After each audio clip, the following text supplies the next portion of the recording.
अस्सलामुअलैकुम। एक नए हफ्ते के आगाज़ में डायरेक्ट लाइन के साथ मैं हूं जवेरिया ज़ैद। नाज़रीन, आज़ाद कश्मीर जहां आज सिर्फ वोट नहीं डाले गए बल्कि जमहूरियत, अवामी एतमाद और इंतखाबी शफाफियत का भी इम्तहान हुआ।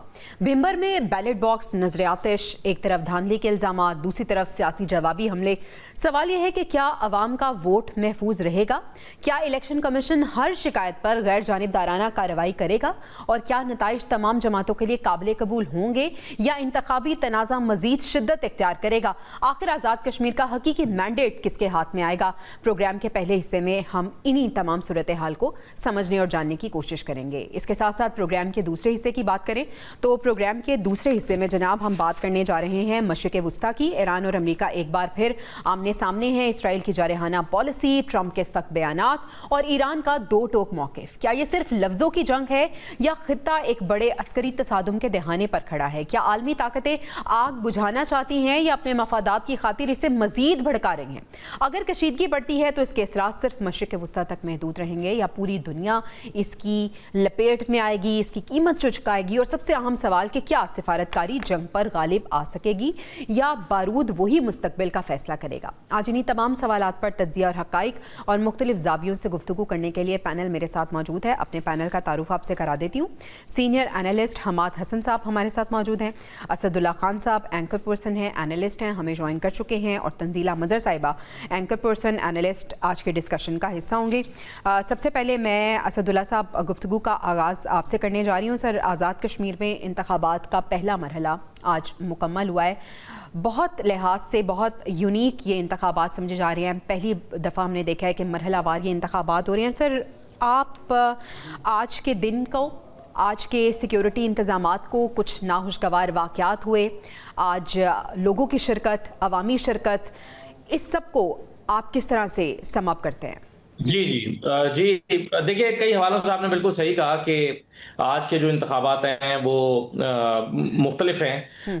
ख़ास तौर पर जब मरहलावार इलेक्शन हो रहे हैं और पहले मरहले का आज इलेक्शन हुआ, फिर आगे 2 तारीख होगा, 10 को होगा। आज के जो नताइज आ जाएंगे, मेरा सवाल, मैं कई दफ़ा ये सवाल कर चुका कि आखिर इन नताइज को आने वाले दिनों के इंतखाबात पर असरअंदाज होने से कैसे रोका जाएगा? बिल्कुल सही। आज अगर फर्ज कीजिए नून लीग अगर आज लीड ले लेती है और पता चल जाता है कि वो तो बर्तरी लिए हुए है, तो लोगों को पता चलेगा कि भाई हुकूमत तो नून लीग बनाने जा रही है। तो अगले इंतखाबात जो मुजफ्फराबाद डिवीजन के होंगे उसमें ये जो आज के नताइज है वो असरअंदाज हो सकते हैं। इस सवाल का जवाब किसी के पास है नहीं।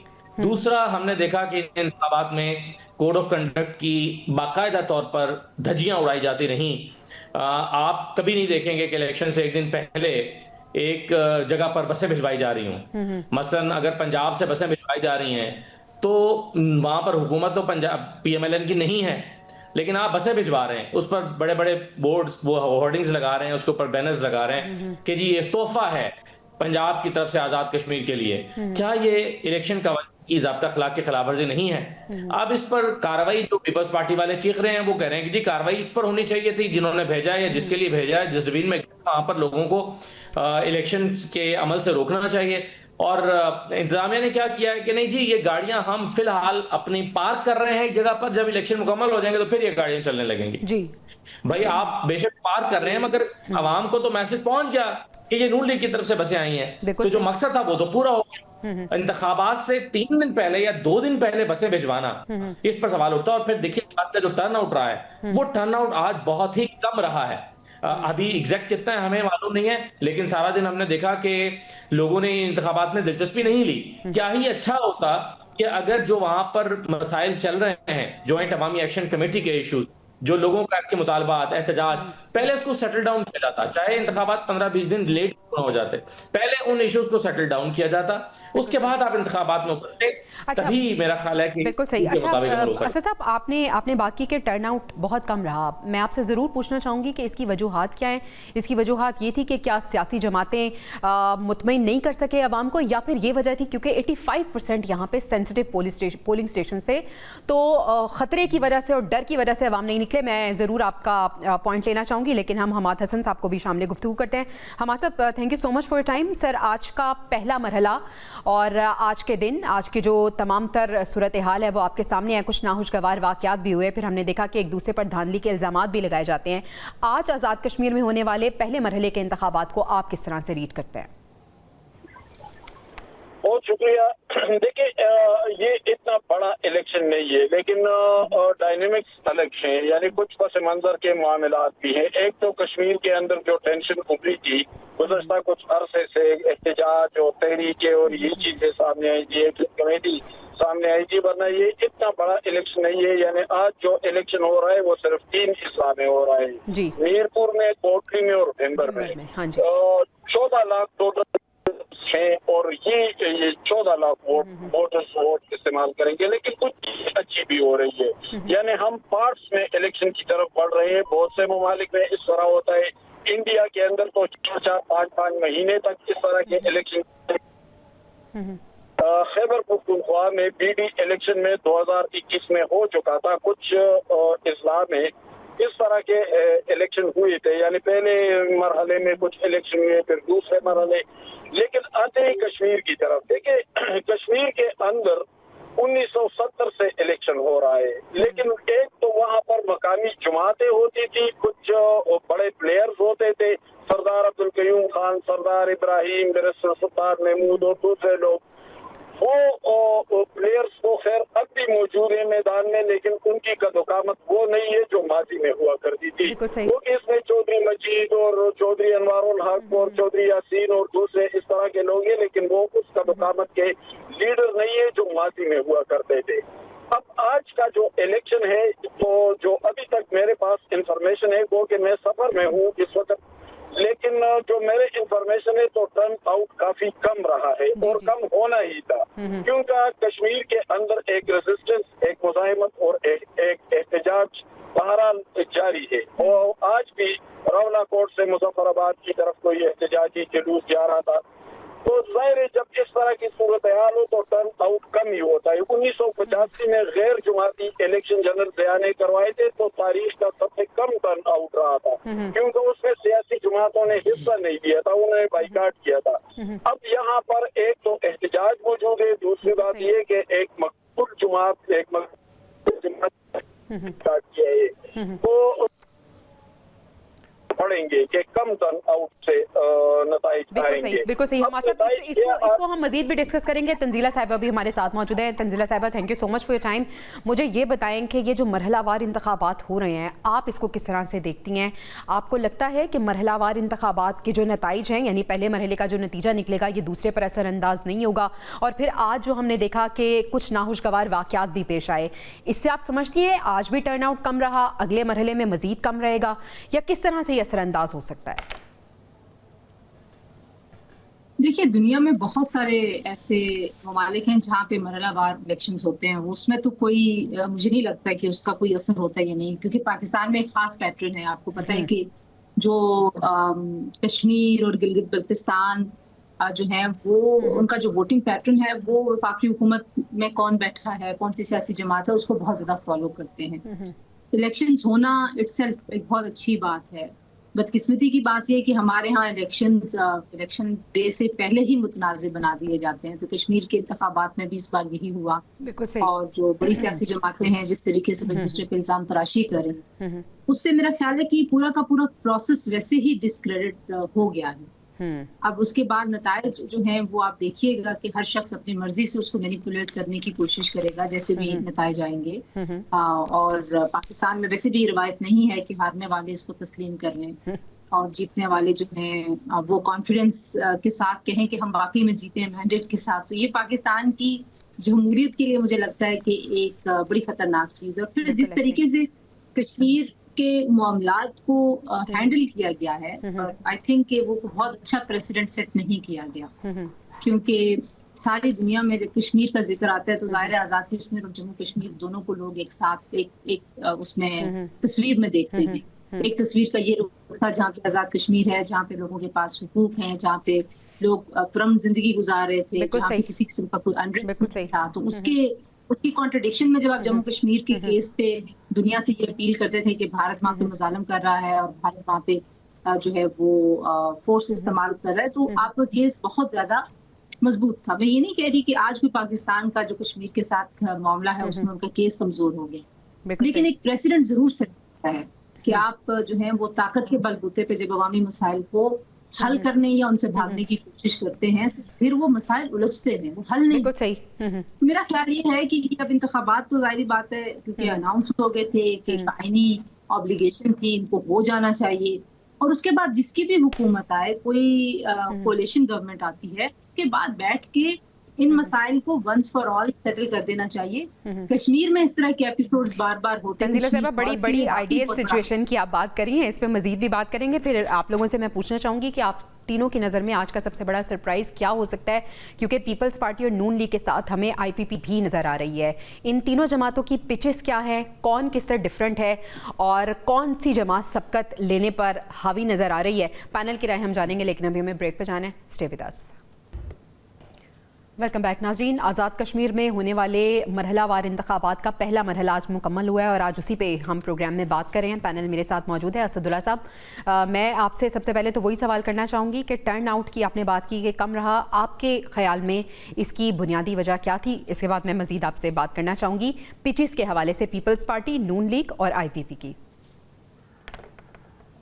देखिए, एक तो अभी जो बात हो रही थी कि दुनिया के और ममालिक में मरहलावार इंतखाबात होते हैं, लेकिन जहां पर मरहलावार इंतखाबात होते हैं उसमें और इसमें फ़र्क ये है कि वहां पर नताइज जारी फिर नहीं किए जाते। जब इंतखाबात तमाम मराइल मुकम्मल हो जाते हैं तो एक साथ नताइज जारी किए जाते हैं, लेकिन यहाँ पर तो आज रात को इस पहले मरहले के नताइज आ जाएंगे जो कि यकीनन दूसरे मरहले के नताइज पर असरअंदाज होंगे, या एक दायरा पैटर्न जो है वो लोगों को मिल जाएगा कि कौन जीत रहा है और कौन हुकूमत बनाने जा रहा है। लोगों के जहन में फिर ये बात होती है कि कहीं हमारा वोट ज़ाया ना हो जाए, फिर तो हम जीतने वाली पार्टी को सपोर्ट करेंगे, अगर मुखालिफ को सपोर्ट करेंगे तो जीत तो कोई और पार्टी रही है, तो ऐसा ना हो कि फिर कल को हमारे काम नहीं होंगे। तो बहुत सारे हल्कों के मसाइल होते हैं। अच्छा, जहाँ तक आज एक हल्के में जो वो पोलिंग बॉक्स था वो छीन कर आग लगाई गई और उसमें 232 वोट थे।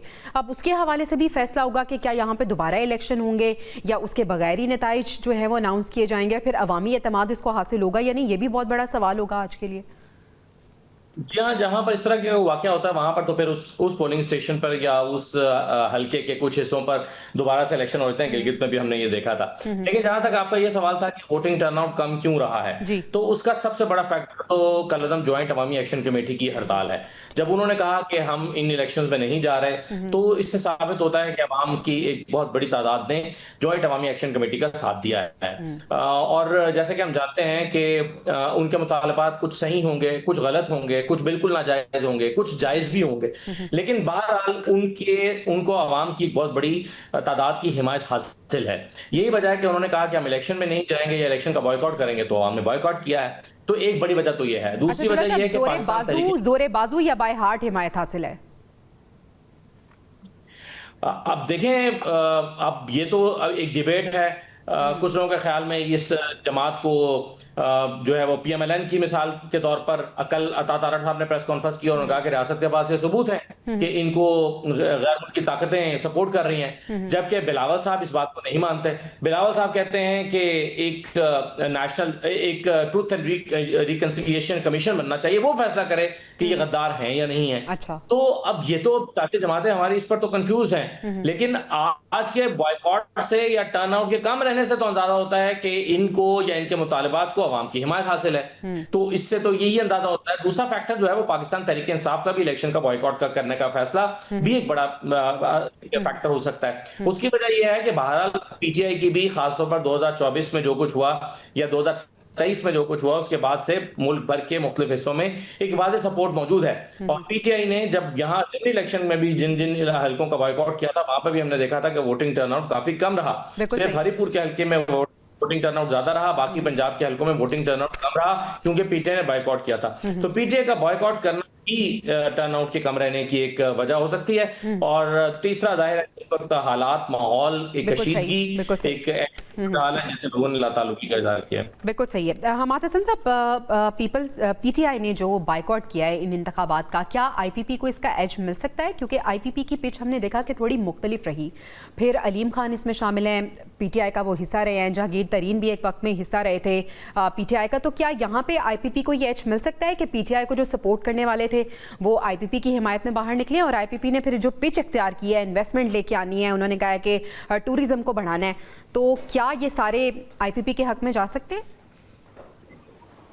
देखिए, आईपीपी को अवामी सतह पर कौन सा एतमाद हासिल है, कौन से वोटर्स हैं उनके, कौन सी जमात है, कौन सा कारकुन, कौन से कारकुन है, कौन सा पार्टी स्ट्रक्चर है, वो तो हम बार बार देख चुके। बल्कि अभी हाल ही में जब जीबी में इलेक्शन में तो अचानक कहीं से 4 कैंडिडेट नमूदार होते हैं और वो आईपीपी में शामिल हो जाते हैं। पता नहीं इस पार्टी का मंशूर किया है, इस पार्टी ने माजी में क्या किरदार अदा किया है पाकिस्तानी सियासत में, तो वो तो इतने अहम बात नहीं है। आईपीपी जैसी जमात के हवाले से मैं बात नहीं करता। ठीक है। अलबत्ता जो मकबूल सियासी जमातें होती है, जिनको अवाम की ताईद हासिल होती है, जिनके वोटर मौजूद होते हैं, जिनका पार्टी स्ट्रक्चर मौजूद होता है, हम उनके हवाले से बात कर सकते हैं। अब यहाँ से जी बिल्कुल, पीपल्स पार्टी एक मकबूल जमात है और यहाँ पर 12 बल्कि 1970 में 70 के अशरे में सरदार इब्राहिम पीपल्स पार्टी के थे और वो कश्मीर के प्रेसिडेंट रहे थे। बाद में बैरिस्टर सुल्तान महमूद और मुमताज राठौर और दूसरे लोग भी आए, तो कश्मीर के अंदर उनकी एक मकबूलियत उनकी भी मौजूद है और मुस्लिम लीग की भी मौजूद है। लेकिन इस इलेक्शन में जो 2 जमातें हिस्सा ले रही है, एक पीपल्स पार्टी और एक मुस्लिम लीग, दोनों हुकूमत का हिस्सा है। यानी जो हुकूमत का हिस्सा नहीं वो तो इलेक्शन के अंदर मौजूद ही नहीं है। यानी पीटीआई से आप लाख इख्तिलाफ करें, लेकिन उनकी मकबूलियत से तो आप इख्तिलाफ नहीं कर सकते। एक मकबूलियत तो इमरान खान को हासिल है। अब जब वो अपोजिशन इस इलेक्शन से, इस इंतखाब से बाहर है, तो फिर इस इलेक्शन का मायार क्या रह जाता है, फिर इसकी क्रेडिबिलिटी क्या रह जाती है?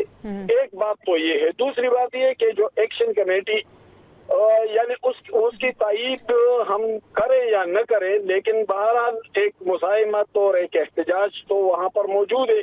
अब 2 बड़ी अवामी सतह पर 2 बड़ी कुव्वतें, यानी एक एक्शन कमेटी और एक पीटीआई, वो दोनों बाहर है। जब ये इस तरह की सूरत हाल बनेगी तो फिर टर्न आउट कम नहीं होगा तो क्या होगा? अलबत्ता जो 2 हुकूमती जमात हैं, पीपल्स पार्टी, उनके पास कॉन्स्टिट्यूशनल सतह पर बड़ी अहम मनसबें हैं, यानी प्रेसिडेंसी उनके पास है, चेयरमैन सेनेट उनके पास है, इसी तरह 2 सूबों की गवर्नरशिप उनके पास है। शॉर्टली आंसर कीजिएगा कि हमने देखा कि दोनों ने बड़ी भरपूर इंतखाबी मुहिम चलाई। मौसर हिकमत अमली किसकी रही आपकी नज़र में, पीपल्स पार्टी और नून लीग के दरमियान अगर हम बात करें तो? दोनों जमातों का कश्मीर के हवाले से कोई बड़ा प्रोजेक्ट तो हमारे सामने नहीं है कि दोनों जमातों में से किसी ने कश्मीर के लिए बहुत ज्यादा काम किया हो। अलबत्ता डिलीवरी के हवाले से नवाज शरीफ को यकीनन बरतरी हासिल है। वो सिर्फ कश्मीर नहीं बल्कि पूरे मुल्क में, और उनकी डिलीवरी दूसरों की अच्छी रही है, ये पूरे पाकिस्तान में है और इससे हम इनकार नहीं कर सकते। लेकिन पीपल्स पार्टी का एक बड़ा वोट बैंक कश्मीर के अंदर मौजूद है और वो तारीखी तौर पर मौजूद है। यानी जिस तरह मैंने कहा कि 70 के इलेक्शन के बाद भी उनकी हुकूमत बनी थी और फिर बाद में उनकी कई बार हुकूमतें बनती रही, तो दोनों जमातों के दरमियान सख्त मुकाबला हो सकता है। लेकिन नवाज शरीफ चूंकि खुद कश्मीरी है, खुद इस इलेक्शन में भी आए, मरियम नवाज भी आई, उन्होंने तो ख्वाहिश का भी इजहार किया। तंजीला साहब, वजीर आजम बनने की ख्वाहिश का इजहार किया नवाज शरीफ साहब ने। दोनों ने भरपूर, पीपल्स पार्टी और नून लीग ने कैंपेन चलाई। हमने देखा बिलावल भुट्टो ने बात की, मरियम नवाज ने उसका जवाब दिया, मरियम नवाज ने बात की तो दूसरी तरफ से जवाब दिया गया। आप मौसर हिकमत अमली किसकी देखते हैं, और दोनों में से जो तगड़ी जमात है जो बिल्कुल हमें फ्रंट फुट पे नजर आ सकती है, आपके ख्याल में कौन सी हो सकती है? देखिए, जैसे हमाद साहब कह रहे हैं, ज़ाहिर है मुस्लिम लीग नून का और पाकिस्तान पीपल्स पार्टी का एक तारीखी तौर पर वोट बैंक तो है वहां पर मौजूद, ठीक है, और पीटीआई की भी मकबूलियत है। जहाँ पे आजाद उम्मीदवार कुछ हैं जो बड़े नौजवान लोग मैदान में उतरे हैं। वहां पे पीटीआई भी आपको कुछ हलकों में सख्त मुकाबला करती हुई दिखाई देती है। जो आपने अप्रोच की बात, क्या सियासी अप्रोच है? माजरत के साथ दोनों बड़ी सियासी जमातें हैं, एक दूसरे पे इल्जाम तराशी के अलावा क्या किया इन्होंने? बिल्कुल सही। एक दूसरे को कारकर्दगी के ताने देने के बजाय क्या किया इन्होंने? वहां पे जाके कोई विजन दिया, कोई वहां पे जाके कोई बड़ी आइडियल, कोई इनकलाबी बात की, कोई ऐसी इंटेलेक्चुअल गुफ्तगू आपने सुनी कि जिससे आपको लगा कि हाँ, ये अगर आ जाएंगे तो ये तकदीर बदल देंगे। ये एक बदकिस्मती की बात है। गिलगित बल्तिस्तान के इंतखाबात में भी हमने देखा और अभी भी हम देख रहे हैं, आप एक दूसरे के इत्तेहादी हैं और आप जो है वो नजरियाती इख्तलाफ जो है वो तो जाहिर है एक हकीकत है। पीपल्स पार्टी का अपना तर्ज सियासत है, पाकिस्तान मुस्लिम लीग नवाज का अपना तर्ज सियासत है, लेकिन ये तो मुझे बिल्कुल एक इमेच्योर पॉलिटिक्स लगती है कि जब आपने, जहां आप हुकूमत में इकट्ठे बैठे हुए हैं कहीं पे मरकज में और कहीं जाके आप एक दूसरे को कारकर्दगी की बुनियाद पे इतना गंदा करते हैं कि समझ नहीं आती कि आप इकट्ठे बैठ कैसे सकते हैं। तो ठीक है, सियासी मसलहतें होती हैं, सियासी जोड़ तोड़ होता है, कभी कोई इसको मफाहमत का नाम दे, मसलहत का नाम दे, लेकिन मेरा ख्याल है कि एक जो स्वभाव है कौमी पॉलिटिक्स में, एक जो मैच्योरिटी है वो जरूर नजर आनी चाहिए। तो जो अप्रोच थी वो दोनों जानिब से ऐसी थी, एक दूसरे को ताने तशने देते रहे वो लोग। और अगर हम जाहिर है बात करें जो वैसे तो तंजीला साहब हमने देखा है कि तमाम जो इंतखाबी मुहिम चलाई जाती है, तमाम जितने भी इंतखाबात होते हैं उसमें यही कुछ होता है, एक जमात दूसरे को ताना दे रही होती है, तंज किया जाता है और ये कहा जाता है कि उसने कुछ नहीं किया, हमने ये सब कुछ किया है। लेकिन ऑन ग्राउंड रियलिटी ये है कि लेगेसी किसी भी जमात की ऐसी नहीं है कि अवामी हिमायत बहुत ज़्यादा हासिल हो सके, और ख़ास तौर पर when it comes to Azad Kashmir. अभी हमें ब्रेक पर जाने हैं। असदुल्ला साहब, धांधली के इल्ज़ामात एक दूसरे पर लगाए जा रहे हैं, इंतखाबी नताइज को किस हद तक ये मुतनाज़ बना देंगे, इस पर मैं आपकी राय लेना चाहूँगी ब्रेक के बाद। स्टे विद अस नाज़रीन। वेलकम बैक नाज़रीन। आज़ाद कश्मीर में जो पहले मरहले के इंतखाबात हुए हैं उसके नताइज अभी आए नहीं, लेकिन एक दूसरे पर धांधली के इल्ज़ामात लगाए जा रहे हैं। पीपल्स पार्टी नून लीग पर और नून लीग पीपल्स पार्टी पर इल्ज़ाम लगा रही है। शेरी रहमान कह रही हैं कि नून लीग शिकस्त के खौफ से इंतखाबात मुतनाज़ बना रही है, और नदीम अफजल चंद कह रहे हैं कि वफाकी हुकूमत इंतखाबी अमल में मुदाखलत ना करे, जबकि राना सनाउल्लाह साहब कह रहे हैं कि LA-10 कोटली में पीपल्स पार्टी ने धांधली की है। असदुल्ला साहब, सवाल ये है कि क्या इंतखाबी नताइज जो आएंगे तमाम जमातों के लिए वो काबिल कबूल होंगे? देखिए, वाज़ेह तौर पर मुकाबला तो पीपल्स पार्टी और PMLN के दरमियान ही है। आपने इस्तेकाम पाकिस्तान पार्टी का जिक्र किया। गिलगित बल्तिस्तान में 4 आज़ाद उम्मीदवार थे, वो अचानक इस्तेकाम पाकिस्तान पार्टी में चले गए और फिर वो चारों वजीर हो गए। अब जो काबीना बनी है गिलगित बल्तिस्तान में, उसमें 4 के 4 वजीर हैं इस्तेकाम पाकिस्तान पार्टी के। तो देखिए, पाकिस्तान के इंतखाबी नताइज में कोई भी चमत्कार हो सकता है, कोई जादू हो सकता है, कुछ भी नतीजा निकल सकता है। आप और मैं सिर्फ हैरान हो सकते हैं, चंद सवाल कर सकते हैं, उसके बाद कुछ भी नहीं होगा। लेकिन बहरहाल इस इलेक्शन में जो आज़ाद कश्मीर का इलेक्शन था पीपल्स पार्टी और PMLN के दरमियान, जिस सतह पर इल्जामात गए हैं, मसलन राना सनाउल्लाह साहब ने कहा कि 2,500-3 हज़ार अरब रुपए की मनी लॉन्ड्रिंग हुई है और दुबई में सारा पैसा डंप कर दिया गया है। बाद में वो अलग बात है कि उस पर बात नहीं करना चाहते और सारा इल्जाम वो मीडिया को दे रहे हैं कि मीडिया शरारत करता है, हालांकि उनका अपना बयान है। या तो उनके बयान के मुताबिक पीपल्स पार्टी से पर केसेस बनने चाहिए और 2,500-3 हज़ार अरब रुपया वापस लाने के लिए इनिशिएटिव लेना चाहिए, या फिर राना सनाउल्लाह साहब पर पीका लगना चाहिए। लेकिन दोनों में से कुछ भी नहीं होगा।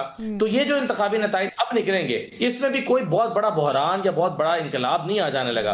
इसमें ज्यादा से ज्यादा अगर हारने वाली जमात को कुछ एतराजात होंगे, वो कुछ बातें करेंगे और फिर अच्छे बच्चों की तरह दोबारा बैठ जाएंगे। गिलगित बल्तिस्तान में आपने देखा था कि वहां पर जैसे ही आपने बहुत गर्मा गर्म बयान दिए जा रहे थे, लेकिन जैसे नताइज आए अगले दिन हमने देखा कि शहबाज शरीफ साहब बिलावल की तारीफ कर रहे थे कि तुमने बहुत अच्छी कैंपेन की है, और बिलावल साहब उनका शुक्रिया अदा करते नजर आ रहे थे, और फिर सब हंसी खुशी रहने लगे।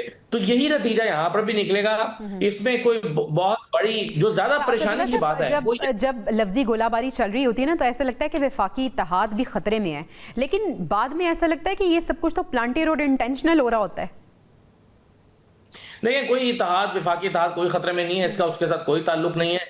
ये जब होना होगा तो उसके जो उस पस मंजर है, बैकग्राउंड है, मुज़मिरात है, वो कुछ और होंगे।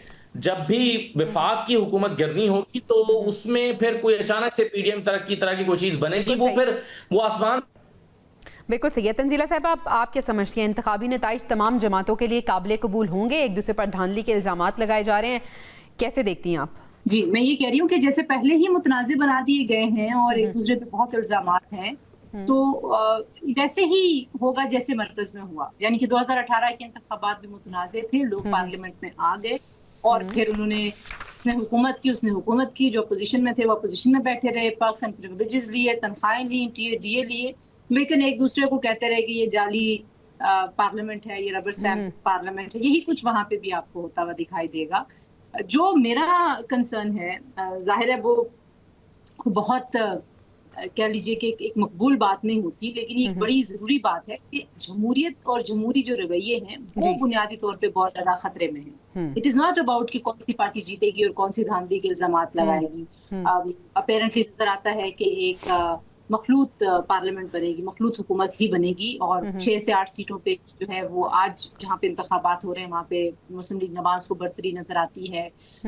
इसी तरीके से 4-5 ऐसी सीट्स है जहाँ पे पीपल्स पार्टी बहुत ज्यादा उनको चैलेंज देती हुई दिखाई देती है।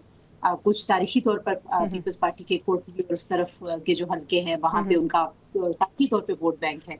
ये नंबर गेम जो है ना, ये नंबर गेम से ज्यादा इंपॉर्टेंट ये चीज है कि हम हासिल क्या कर रहे हैं। बिल्कुल सही। हम जो इंतखाबात कराते चले जा रहे हैं, एक निजाम को हम धक्का दिए जा रहे हैं, वो निजाम दिन ब दिन कमजोर होता जा रहा है और डिसक्रेडिट हो रहा है इंतखाबी अमल पाकिस्तान में हर जगह।